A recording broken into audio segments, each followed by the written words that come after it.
Muy buenas noches. Donald Trump es oficialmente un criminal. Se convirtió en el primer expresidente en la historia de Estados Unidos en ser declarado culpable por cargos penales, es decir, ya es un criminal. El jurado de la Corte de Nueva York lo declaró culpable de 34 cargos relacionados a la falsificación de documentos fiscales para esconder que pagó sobornos a la actriz porno Stormy Daniels a cambio de que ella no dijera una palabra sobre el encuentro sexual que tuvieron en el año 2006. Todavía queda pendiente la sentencia a Trump. Se dará a conocer hasta el 11 de julio. Y existe la posibilidad de que Trump vaya a prisión.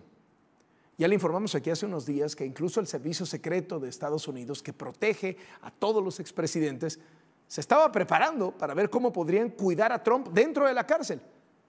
Pero aun cuando oficialmente sea un criminal, aun cuando sea sentenciado a pasar tiempo tras las rejas, esto no sería impedimento para que Trump pudiera hacer campaña, porque en Estados Unidos se permite que la gente en prisión sea candidata a la presidencia.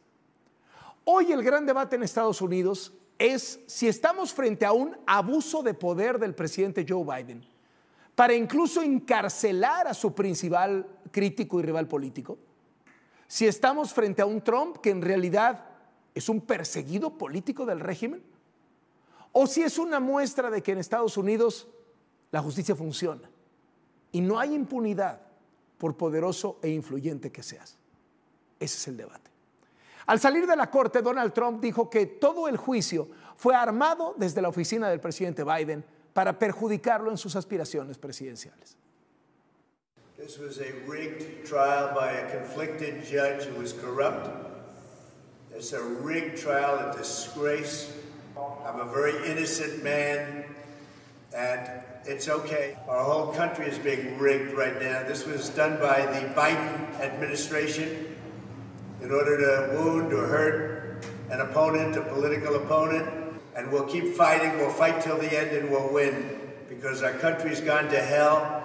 We're a nation in decline, serious decline. Millions and millions of people pouring into our country right now from prisons and from mental institutions, terrorists, and they're taking over our country.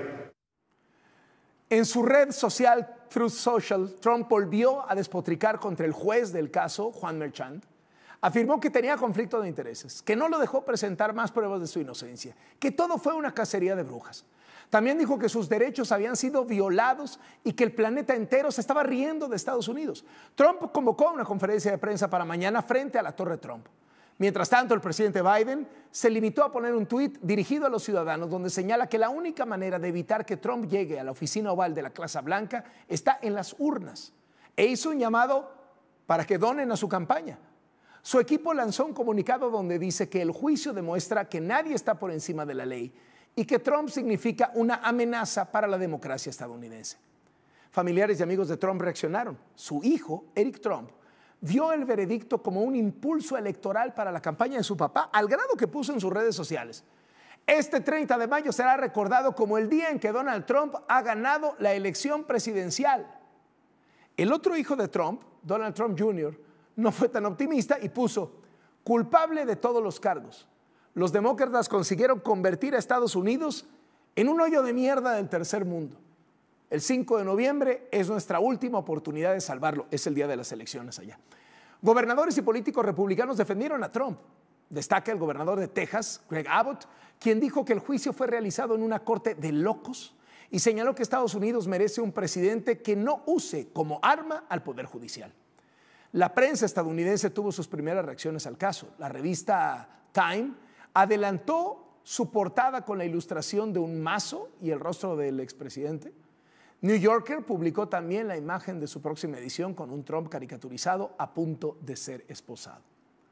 El equipo de campaña de Donald Trump se puso las pilas y está aprovechando la situación. En la página oficial de la campaña de Trump ya se puede ver un mensaje en donde el propio Trump dice que es un prisionero político, lanza un largo mensaje en contra del gobierno de Biden y al final pide a la gente que done a su campaña. Según el New York Times, esta estrategia ha sido brutalmente efectiva, porque poco después de que Trump fue declarado culpable, el sitio web de donaciones para su campaña colapsó ante la cantidad de personas que se metieron para aportar dinero. Así que la declaración oficial de que Trump es un criminal ha sido quizá el mejor de sus últimos negocios.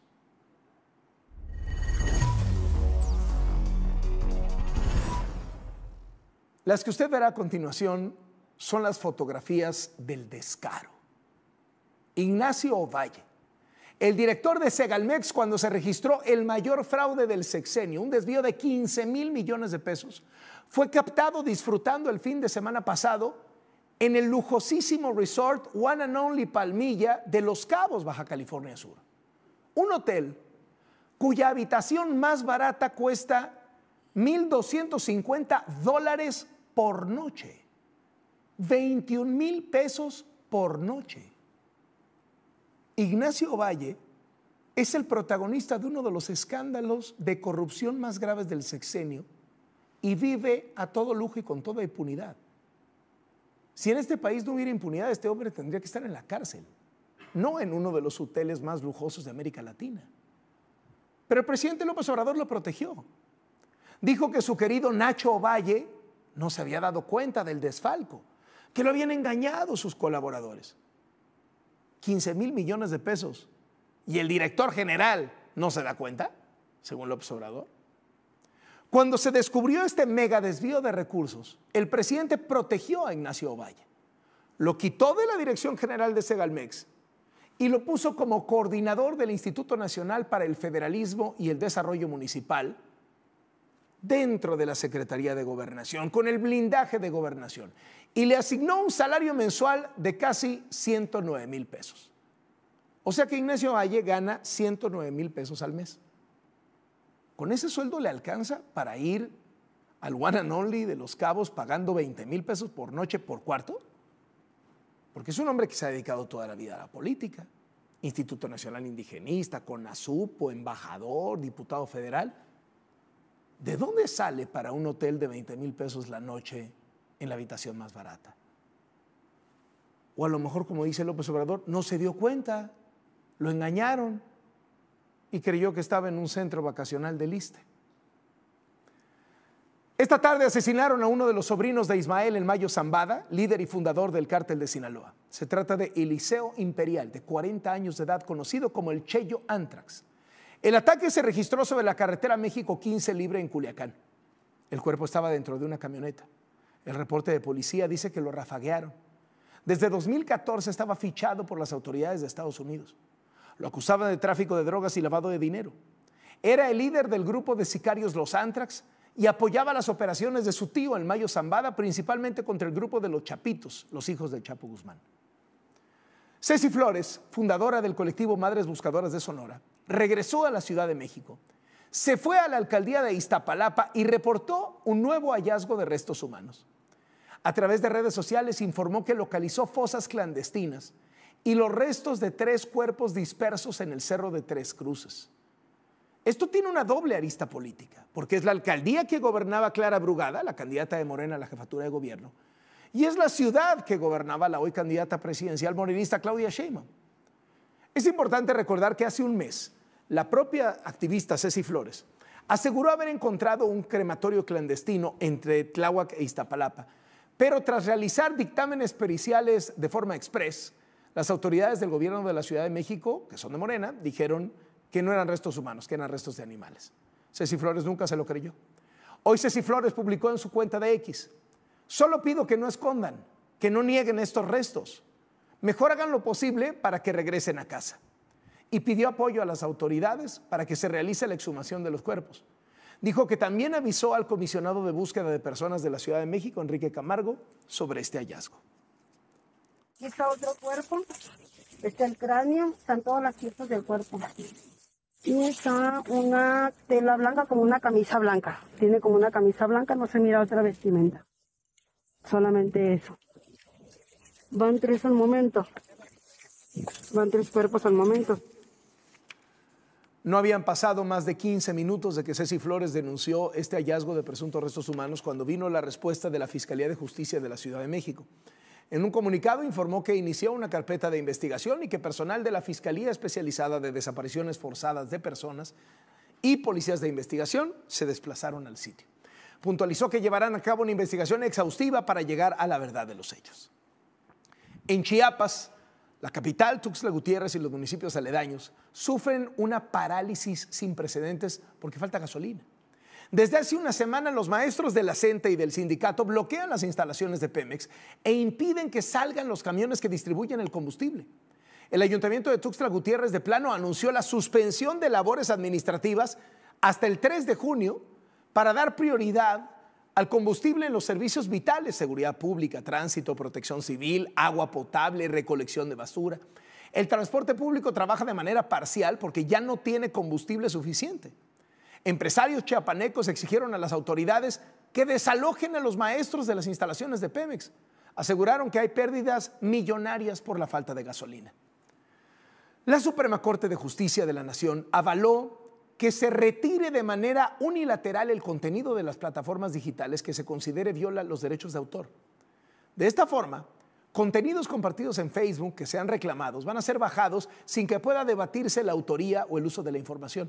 Esta decisión ha sido cuestionada por la Alianza de Medios MX y por la Organización Defensora de la Libertad de Expresión Artículo 19, ya que esta medida, a la que denominaron mecanismo de notificación y retirada, puede servir para censurar y silenciar a periodistas o medios de comunicación. Aseguran tener casos documentados de que esta medida se usa para borrar información que es incómoda al poder.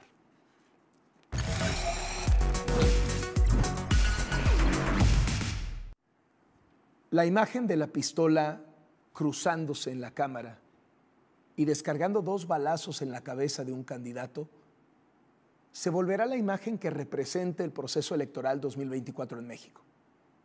El proceso electoral más violento de la historia en el sexenio más violento de la historia. La ejecución ayer de Alfredo Cabrera, candidato de PRI, PAN y PRD a la presidencia municipal de Coyuca de Benítez, Guerrero, ha cimbrado a la arena política. Coyuca está a menos de 1 hora de Acapulco.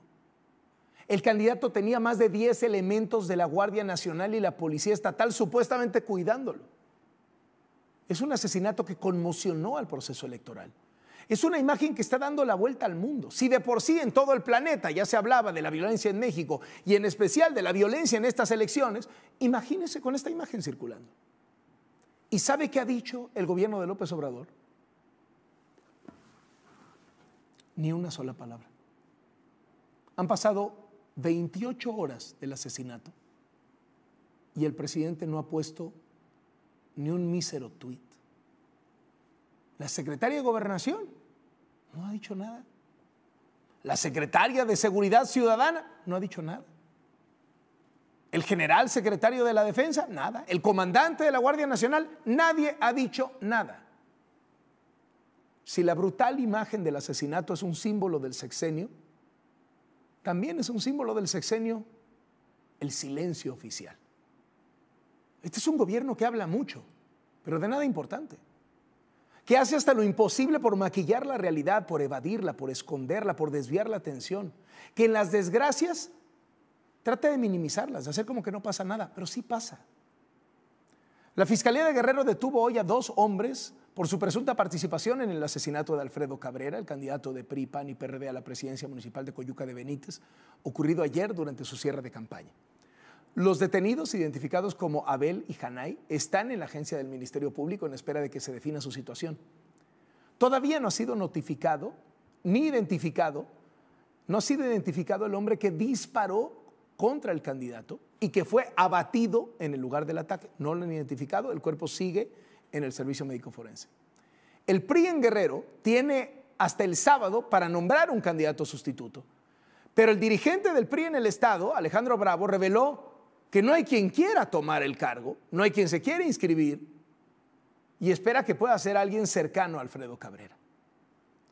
El ataque contra Alfredo Cabrera quedó registrado en video porque un usuario realizaba la transmisión en vivo del cierre de campaña. De hecho, varias personas estaban grabando en sus celulares. El candidato contaba con más de 10 escoltas de la Guardia Nacional y la Policía Estatal. En Latinos revisamos a detalle los videos de antes y después del ataque. Lo que se observa es desatención y desorganización del equipo de seguridad. Este es un trabajo de Jorge Cisneros.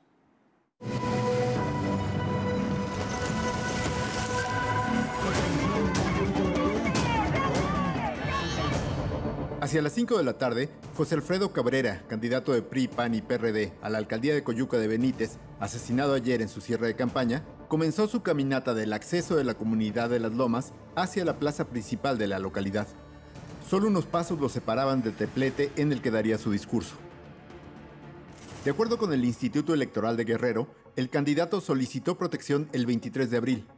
Sin embargo, en videos grabados minutos antes del ataque, se le ve rodeado de simpatizantes sin que un solo agente de la Guardia Nacional protegiera sus costados o retaguardia.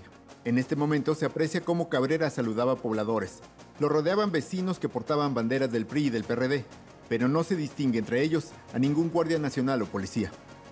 Los movimientos de la cámara muestran que había 2 elementos de la Guardia Nacional, uno a cada lado del camino, pero a unos 10 metros de él.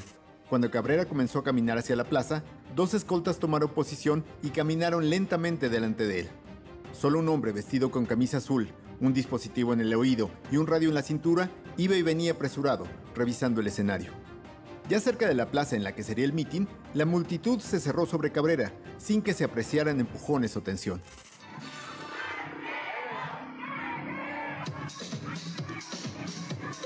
¡Vamos, Coyuca de Benítez! Tras casi 15 minutos de grabación, se ve a los simpatizantes colocarse en la cancha en la que se daría el mensaje político del cierre de campaña. Segundos antes de que apareciera la mano que empuñaba la pistola, el candidato daba los últimos apretones de manos antes de subir al estrado. Los minutos posteriores al ataque también muestran la desorganización. Mientras Alfredo Cabrera y su presunto atacante yacían separados unos 5 metros, en un extremo de la cancha, 3 hombres sometieron a un presunto agresor. Mientras, los guardias nacionales corrían de un lado a otro, sin impedir el paso al sitio donde Cabrera agonizaba y en el que estaban los casquillos de las armas del atacante y los elementos de seguridad que lo abatieron. En otro video grabado tras el ataque, se aprecian a más personas armadas, como este hombre de camiseta roja que portaba un rifle. Mientras una mujer lloraba, la gente pasaba por el lugar sin que nadie tuviera cuidado con las evidencias. Cerca de 3 minutos después del asesinato, la cancha comenzó a desalojarse. La Fiscalía de Guerrero abrió una investigación por el homicidio. Hay 2 detenidos, pero a más de 24 horas del crimen no se les ha identificado oficialmente. Un día después del atentado, en Coyuca de Benítez la gente teme salir a la calle.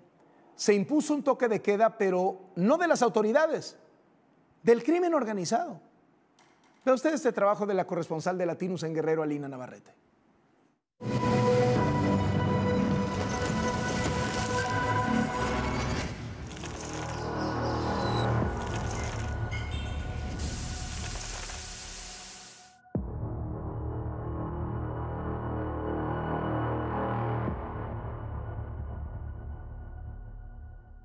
Un día después del asesinato de José Alfredo Cabrera, el municipio de Coyuca de Benítez está paralizado.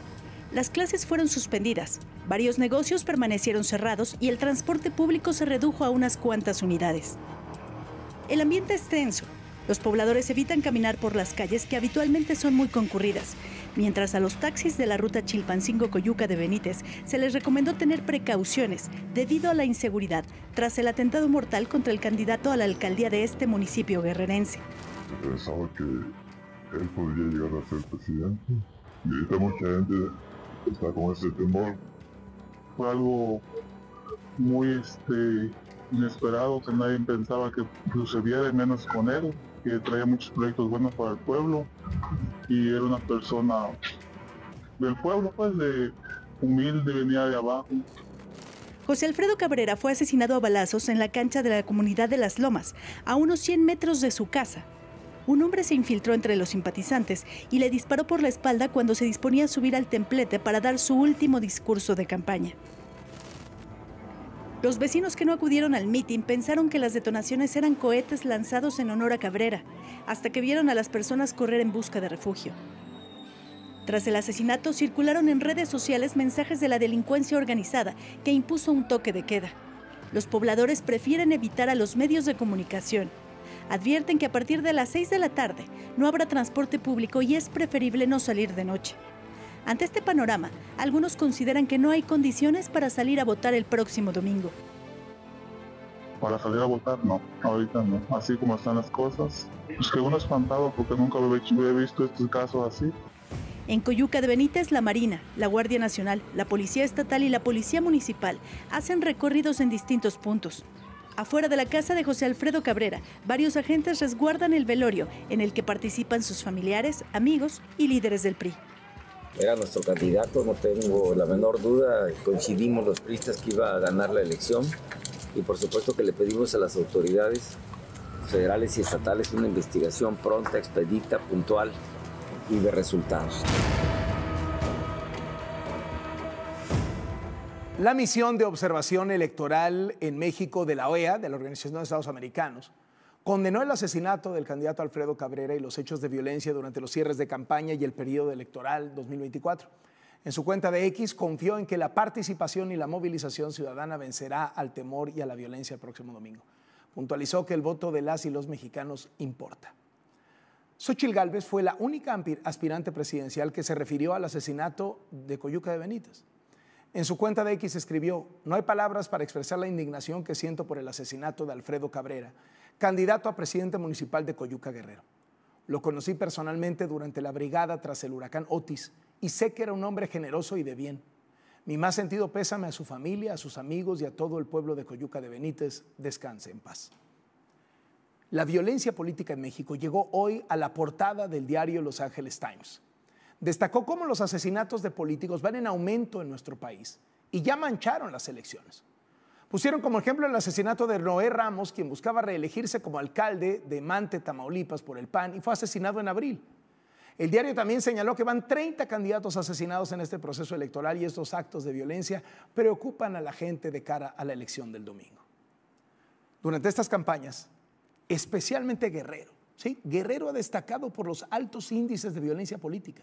Se han registrado 105 agresiones, secuestros, amenazas, otros delitos de alto impacto. El estado gobernado por la morenista Evelyn Salgado se volvió el más peligroso de estas elecciones, a pesar de que era el más vigilado.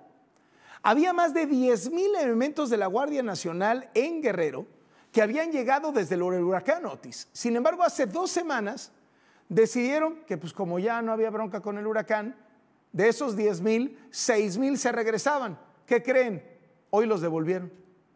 Pidieron otra vez ayuda a las fuerzas federales por los hechos de violencia que se han registrado en Guerrero a unas horas de las elecciones y pues regresaron. Se instaló ya un centro de coordinación para la seguridad y la primera orden fue desplegar un operativo con 20,800 elementos del Ejército, de la Guardia Nacional y la Policía Estatal.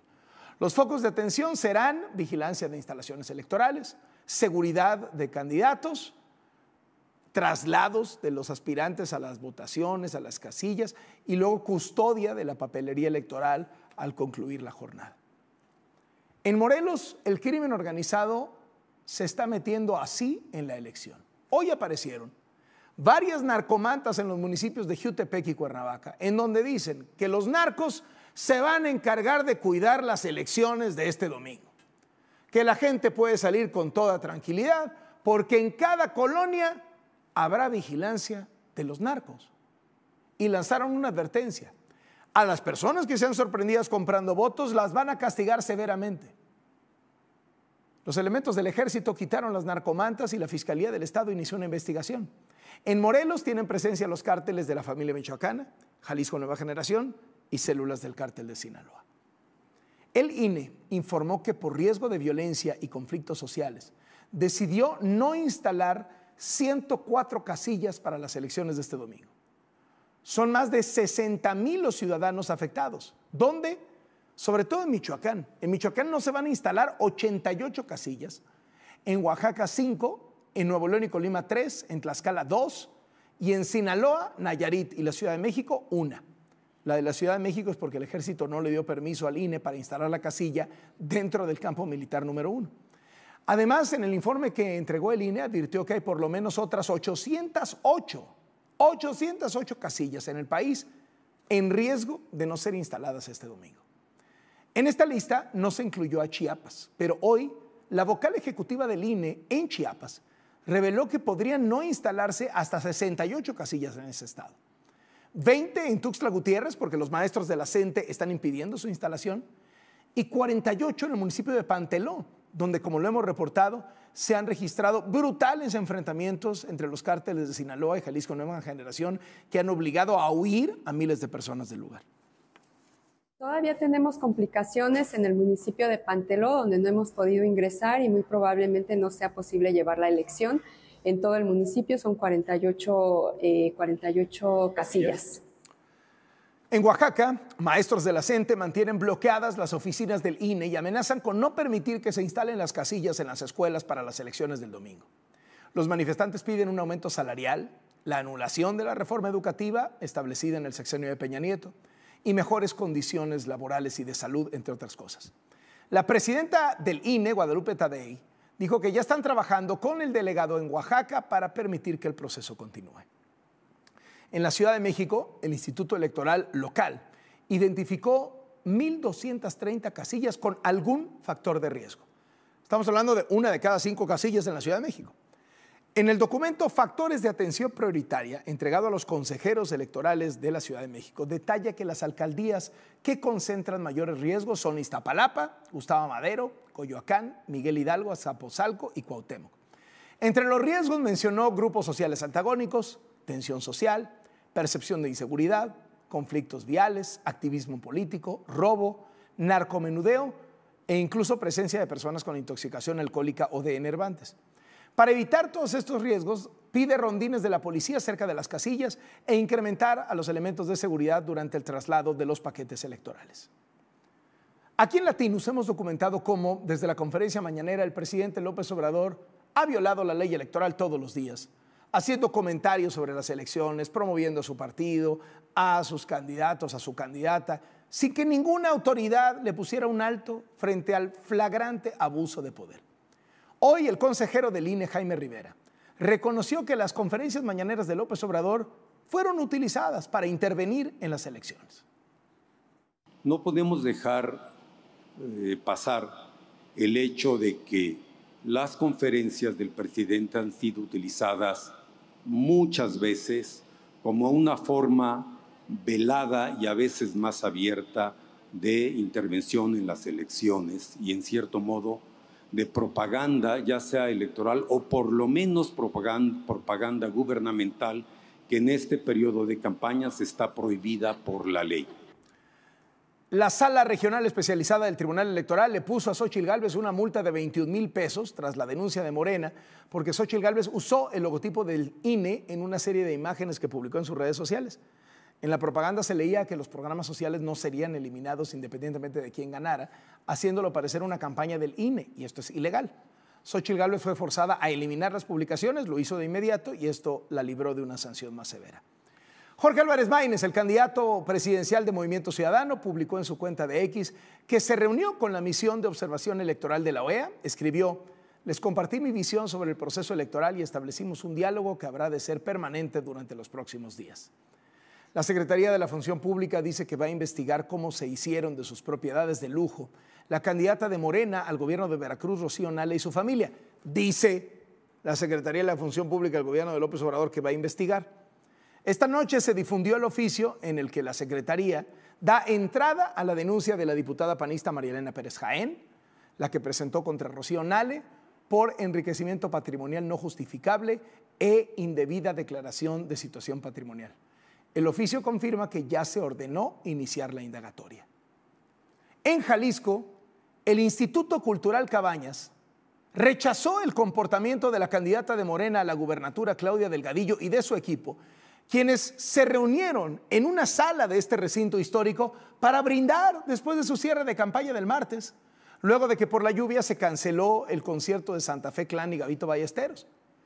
En un comunicado, el Museo Cabañas señaló que durante el proceso electoral fue facilitado a todos los partidos políticos como espacio de ajuste o sala de control, sin que ese uso implicara o permitiera la ingesta de bebidas alcohólicas o acciones que atentaran contra la dignidad de este recinto. Dijo que estos comportamientos no son compatibles con el valor y lo que representa este espacio para las y los jaliscienses. Fuera del mazo del PRI. La Comisión Nacional Permanente del PRI votó unánimemente expulsar al exgobernador del Estado de México, Alfredo del Mazo, del PRI. Apenas el martes, el líder nacional priista Alejandro Moreno, Alito Moreno, había llamado traidor a Del Mazo y lo había acusado de haber pactado en lo oscurito con Morena que Morena ganara el Estado de México. Esto después de que la que fue candidata de la oposición al Estado de México, Alejandra del Moral, se sumara a la campaña de Claudia Sheinbaum. Este domingo no se puede perder la cobertura especial de Latinus, Elecciones 2024. Arrancamos 10 de la mañana, Claudio Ochoa con todo el inicio de la jornada electoral. Después habrá cortes informativos y a partir de las 6 de la tarde el programa especial de Latinus con las incidencias.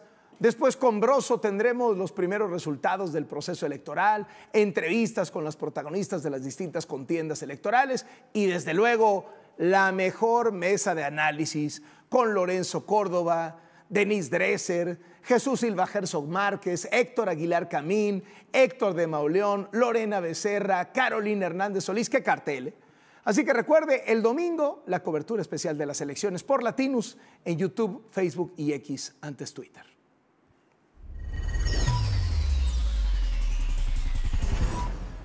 El grupo terrorista Hamás informó que no va a participar en más negociaciones para lograr una tregua en Gaza, mientras Israel continúe su invasión en Rafah con intenciones genocidas. Sin embargo, Hamás dijo estar dispuesto a un acuerdo completo que implique el intercambio de rehenes por prisioneros palestinos si Israel detiene la guerra. A la par de estas declaraciones, la Yihad Islámica, aliada de Hamás, publicó un segundo video del rehén Sasha Trupanov, de 25 años de edad, en el que pide al pueblo de Israel que presione al primer ministro Benjamín Netanyahu para que cambie su postura y acceda a un alto al fuego. Como prueba de que el video es reciente, el rehén menciona la expulsión de la cadena de noticias Al Jazeera de Israel, ocurrida a principios de mayo. La canciller mexicana Alicia Bárcena se reunió con los padres del ciudadano mexicano-francés Orión Hernández, asesinado por el grupo terrorista Hamás después de ser secuestrado en la invasión a Israel el 7 de octubre del año pasado. En su cuenta de X, Bárcena publicó fotografías del encuentro y ofreció nuevamente sus condolencias. Estaba previsto que el cuerpo de Orión llegara hoy, jueves, a la Ciudad de México, pero por cuestiones de logística, la aerolínea retrasó la llegada de los restos a mañana viernes. Orión era novio de Shani Luke, la joven que también murió el día del ataque y cuyo cuerpo fue exhibido por los terroristas, causando una indignación mundial. En secreto, el presidente de Estados Unidos, Joe Biden, autorizó a Ucrania usar parcialmente las armas que le ha dado para atacar a Rusia en territorio ruso, con el único propósito de defender la ciudad de Kharkov, que si cae en poder de Rusia le daría a Vladimir Putin la llave para apoderarse del norte de Ucrania. Esta información la difundió el portal estadounidense Político y luego la confirmó la cadena CNN. Esta sería la primera vez en los más de 2 años que lleva esta guerra que Biden autorizaría algo así, pues hasta ahora Ucrania solo podía usar las armas estadounidenses para defenderse dentro de sus propias fronteras. De esta forma, Estados Unidos se uniría a Francia, Alemania, Finlandia, Polonia y Canadá, que ya le dieron permiso a Ucrania para usar sus armas en suelo ruso. El líder de la OTAN planteó la necesidad de retirar a Ucrania cualquier restricción, pues Rusia también ha elevado su nivel de agresión y ha abierto un nuevo frente de batalla en la región ucraniana de Kharkov. En respuesta, vea usted la amenaza que lanzó Vladimir Putin. Представители стран НАТО, особенно в Европе, особенно в малых странах, они должны вообще отдавать себе отчет, с чем они играют. Они должны помнить о том, что это, как правило, государство с небольшой территорией и с очень плотным населением. И этот фактор, который они должны иметь в виду, прежде чем говорить о нанесении ударов вглубь российской территории. Y con esto llegamos al final. Muchísimas gracias por habernos acompañado. Mañana aquí les esperamos. A nombre de todos los que hacemos Latinus, soy Carlos Loret de Mola. Muy buenas noches.